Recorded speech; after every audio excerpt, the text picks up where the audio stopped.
natin ang ating identity sa Kanya? May bunga ba ang ating buhay bilang mga tagasunod sa Kanya? Ito po ang ating pag-aaralan ngayon. Una po is connected. John 15 verse 5. I am the vine, you are the branches. He who abides in me and I in him bears much fruit, for without me you can do nothing. Mga kapatid, napakalinaw po ng sinabi ng Panginoon. Hindi niya sinabi lang, without me you can do less. Sinabi niya po, without me you can do nothing. Talagang kung wala po ang Panginoon, wala po tayong magagawa. Ang isang branch po na nahihiwalay sa puno, ano po ang nangyayari?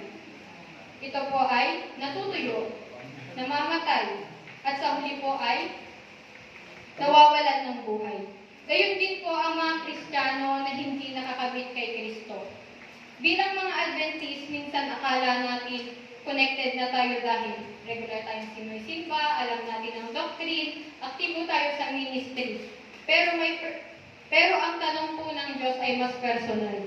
May personal relationship ba tayo sa Panginoon? Ang Sabat ay isang espesyal na paalala ng koneksyong ito. Ito ay hindi lamang araw ng pahinga. Ito ay araw ng pagbabalik loob sa Kanya. Pakikipag-ugnayan at pananatili kay Kristo. Sa tingin po natin, kapag disconnected po tayo, ano po ang mangyayari sa atin?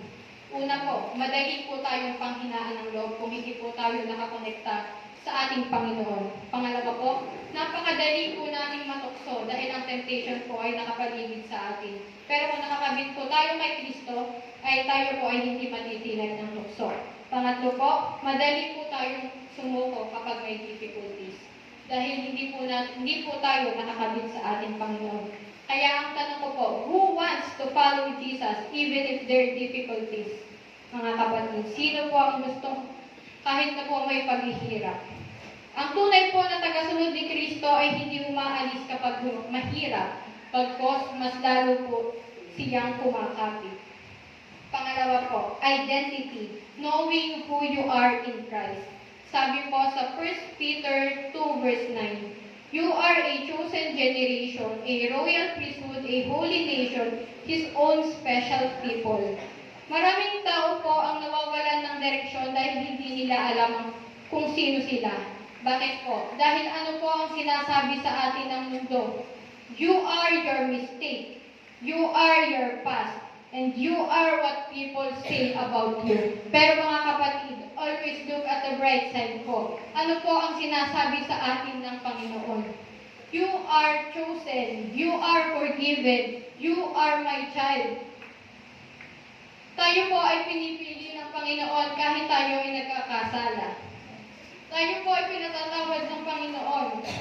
Tayo po ay pinipili. Tayo po ay nananatili mga tagasunod at anak ng ating Panginoon kahit na tayo ay nagkakasala. Bilang mga Seventh-day Adventist, may special po tayong identity. Tayo ay tinawag upang ipakita ang karakter ni Kristo. Ang tanong, nakikita po ba sa atin ang karakter ni Kristo? Pangatlo po, tayo ay naghahanda ng mundo para sa Kanyang pagbabalik. Ang tanong mga kapatid, inihahanda po ba talaga natin ang mundo para sa pagbabalik ng ating Panginoon? Ikatlo po, tayo ay namumuhay ayon sa Kanyang salita.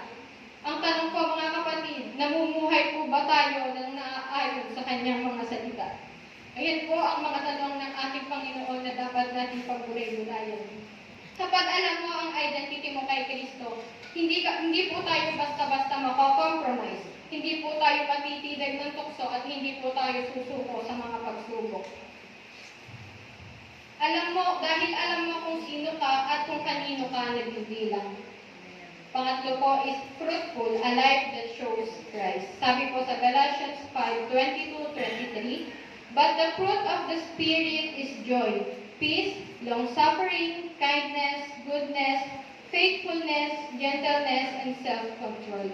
Ang paghihintay po sa pagbabalik ni Kristo ay hindi ang pag-upo lamang. Ito po ang pamumuhay na may bunga. Hindi po tinatanong ng ating Panginoon, gaano ka na ba katagal sa iglesia? Ang tanong po niya, nakikita ba ang bunga ng Espiritu sa buhay mo? Ang isang Adventist po na tunay na connected kay Kristo ay mapagmahal kahit tayo po ay nahihirapan na. Mapagpatawad kahit po tayo ay lubos ng nasasaktan. Tapat kahit po walang nakakakita. Masunurin kahit may sakripisyo. Hindi po mahalaga ang doktrina, pero ang karakter po ang patotoo. Kaya nawa po ang mga karakter ng ating Panginoon ay ang siyang makita ng mga taong nakapaligid sa atin nang sa gayon po ay tayo po ay matawag na mga tagasunod ni Kristo.